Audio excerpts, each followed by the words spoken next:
जय हिंद जय भारत मित्र सोनी. तर आज नाही व्हिडिओ बनत कारण असे भाऊ सोनी की ज्या लोक फॅमिली सोडीसनी बाहेर कामले जायलेत का नाही त्यासनं कुर्ता एक शिकासारखं उदाहरण आहे. तर आमना पोलीस स्टेशन एक 458 गुन्हा दाखल होणार. तो माणूसवर दाखल होणार 458 गुन्हा फक्त नवरा आणि तो गुन्हा मनकडे तपासले होता. तर भाऊ सोनी मी त्यांना एवढ्या गोष्टी नोट करत तर जेव्हा तिने एक गुन्हा दाखल करा ना भाऊ तेव्हा आम्ही समजे की तो गुन्हा सगळा बोगस आहे. तो माणूस विशेष म्हणजे तिना पर हात नव्हता. तो कामगरजी दिल्ली ठिकाण राहतो. दिल्लीला काम करांता तो यस ना कुर्ता फॅमिली न कुर्ता तो दिल्लीला आहे. या तर 5-5-6 महिन्यापर्यंत घरी येणे. तर त्याच गोष्टीचा फायदा आहे माणूसनी बायकोने उचला आणि तिने बाहेर अफेअर कर आणि जवळ त्या माणूस समजलं की बाहेर अफेअर आहे तो त्या माणूस दिली घरी सनी मारहाण करी तिने काय सांग की मला 15 वर्षापासून वाचच मारहाण करणार म्हणजे तिने भांडं फुट द्यायला तर म्हणीस नाही.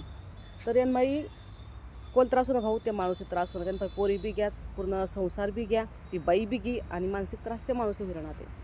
तर मी तुमले भाऊ सोनी एवढंच म्हणणं आहे जर तुम्ही बाहेर कुठे कामले जात असणार तर तुम्ही एक 5-5-6-6 महिना न राहता घरमा ये जा करत जावा आपली फॅमिलीसोबत कॉन्टॅक्टमध्ये राहावा एवढं म्हणणं आहे. आणि तुमले आपली माहितीच आपल्या बायका कशा आहेत तीस.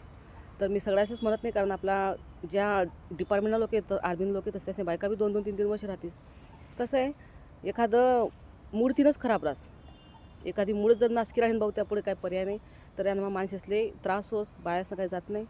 तर असा काही त्रास होऊ नये म्हणून जरा काळजी घ्या. बाहेर जर तुम्ही काम करत असना परिवारले या पोचणं माणूसनी जबाबदारीची पण त्यातून तुम्हाला काय नुकसान होऊ नये यांनी फक्त खबरदारी द्या भाऊ सोनी एवढंच म्हणणं आहे.